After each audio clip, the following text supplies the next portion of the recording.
Okay, we are starting chapter 13, which is about strategic decision making in oligopoly market. So, previous chapter जो है वो that was about monopolistic competition. So अब हम oligopoly markets की बात करें. हम oligopoly markets हैं क्या? So इसमें basically interdependence होती है firms की profit की.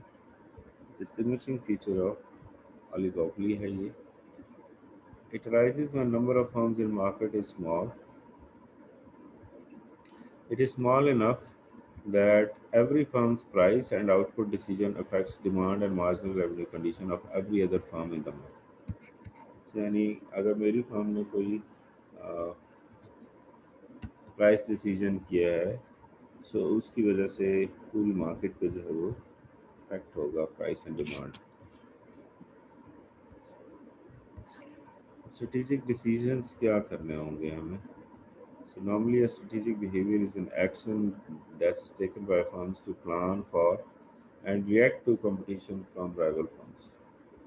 So आपको एक तो एडवांस प्लानिंग चाहिए. दूसरा आपका रिएक्शन जो है वो राइवल फर्म्स के एक्शंस के अगेंस्ट वो भी रेडी होना चाहिए कि आपको कौन से स्टेप्स लेने हैं. तो इसमें एक एलिमेंट आ जाता है गेम थ्योरी का जिसमें हम ये कहते हैं कि डिफरेंट सिनारियोज हम सामने रखेंगे और देखते हैं कि उसके उसके अगेंस्ट जो है वो बाकी फर्म्स कैसे रिस्पॉन्ड करती हैं और हमने कैसे रिस्पॉन्ड किया. It is a useful guideline on behavior of strategic situations involving interdependence. जिसमें ऑब्वियसली आपकी ऑर्गेनाइजेशन एक दूसरे पे इंटरडिपेंडेंट हुई क्योंकि आपने कोई प्राइस या आउटपुट डिसीजन जो है वो चेंज किया है तो उसकी वजह से आपकी जो पूरी मार्केट है वो डिस्टर्ब हो सकती है. इसी तरह साइमल्टेनियस डिसीजंस का एक कॉन्सेप्ट है. It states that it occurs when managers must make individual decisions without knowing their rivals' decisions. यानी उन्होंने क्या डिसाइड करना है बाकी वो जो करेंगे करते रहेंगे लेकिन फिलहाल हमें किस चीज़ की ज़रूरत है वो डिसीजन जब आप करेंगे तो it will be a simultaneous decision. It means कि फिर आपके डिसीजन की वजह से मार्केट सारी रिस्पॉन्ड करेगी और फिर उनके रिस्पॉन्स की बेस पे जो है वो फिर आप रिस्पॉन्ड करेंगे.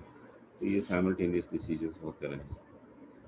फिर कुछ डोमिनेंट स्ट्रेटजीज होती हैं they always provide best outcome no matter what decisions your rivals make. When one exists, the rational decision maker always follows its dominant strategy. जो रैशनल डिसीजन मेकर है वो अपनी डोमिनेंट स्ट्रेटजी को follow करता है. It predicts rivals will follow their dominant strategies अगर वो exist करते हैं तो. डोमिनेंट स्ट्रेटजी का जो इक्विलिब्रियम है it exist when all decision makers have dominant strategy. तो अगर तमाम डिसीजन मेकर्स की डोमिनेंट स्ट्रेटजी है तो इक्विलिब्रियम एग्जिस्ट करेगा वरना हमें कांस्टेंट इम्बैलेंस में रहेंगे. सो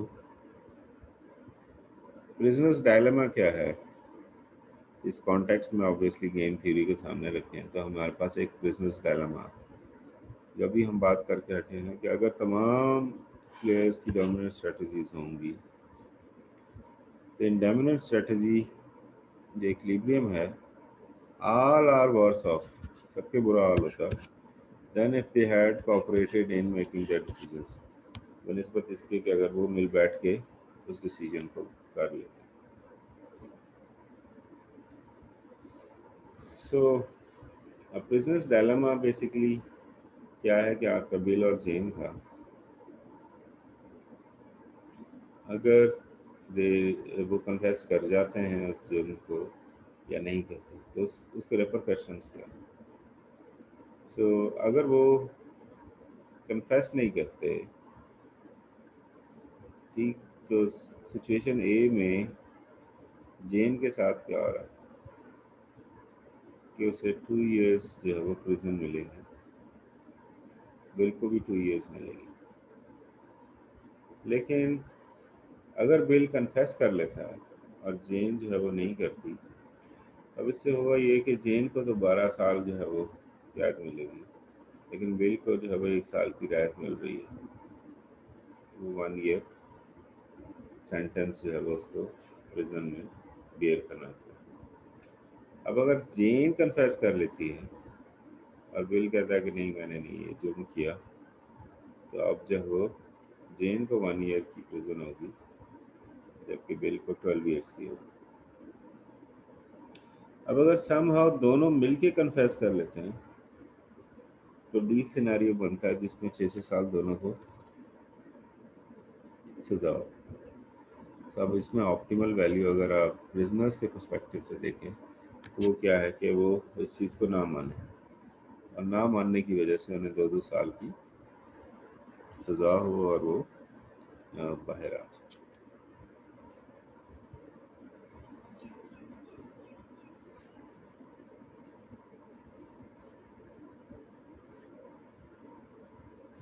ऑब्वियसली आपका जो ऑप्टिमल सोल्यूशन है वो कन्फेशन के केस में 6 ईयर्स वाला है। अब डोमिनेटेड स्ट्रेटजीज करती क्या हैं?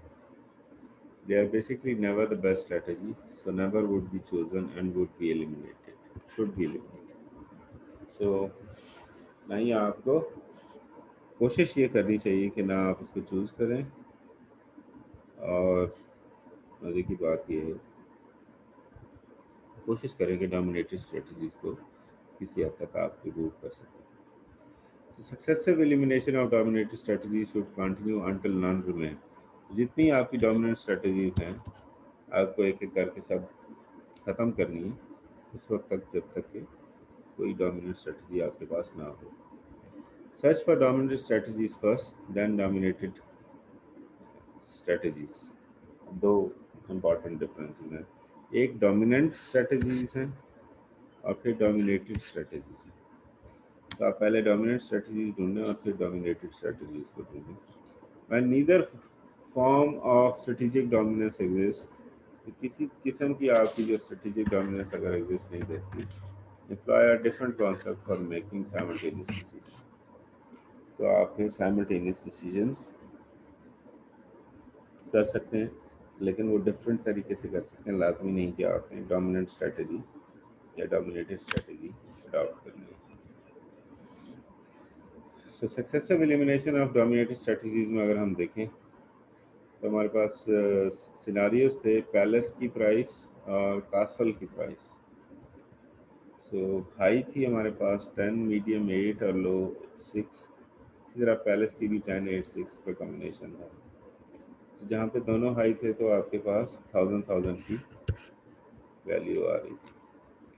जहाँ पे आपका कासल की प्राइस हाई थी लेकिन पैलेस की मीडियम हुई तो 900 और 1100 आ गई। लो की कैटेगरी में ये 500 और 1200 हो गई। कासल की मीडियम और पैलेस की हाई की केस में ये 1100 और 400 थी। फिर ये 800 और 800 रह गई मीडियम में, और लो के साथ 450 और 500 की हो गई। अच्छा, फिर लो पे जो है वो आपकी यानी कासल की प्राइस जब लो है और पैलेस की हाई है तो 1200 300 हो जाता है। जबकि आपकी जो पैलेस की मीडियम प्राइस हो जाती है तो ये 500 350 हो जाता है, ये 400 और 400 का।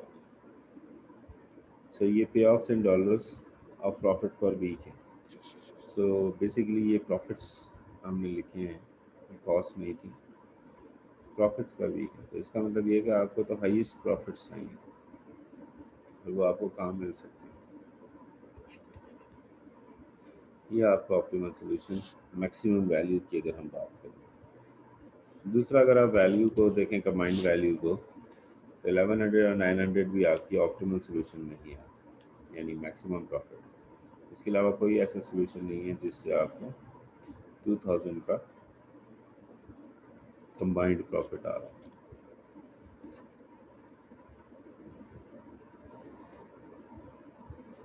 तो अगर हम इसमें देखें तो आपका जो कासल का हाईएस्ट प्रॉफिट आ रहा है वो यहाँ पे आपको एग्जिस्ट करता है 1200 के केस में। और अगर कासल का लोएस्ट प्रॉफिट देखें तो लोएस्ट प्रॉफिट आपको यहाँ पे 400 के केस में आपको नज़र आता है। और हाईएस्ट प्रॉफिट अगर हम बैलेंस के कॉन्टेक्स्ट में देखें तो वो आपका ये 1200 का नज़र आता है। सो इस केस में आपका ये हाईएस्ट है और ये highest है। तो आप ये दो एक्सट्रीम्स भी चूज़ कर सकते हैं।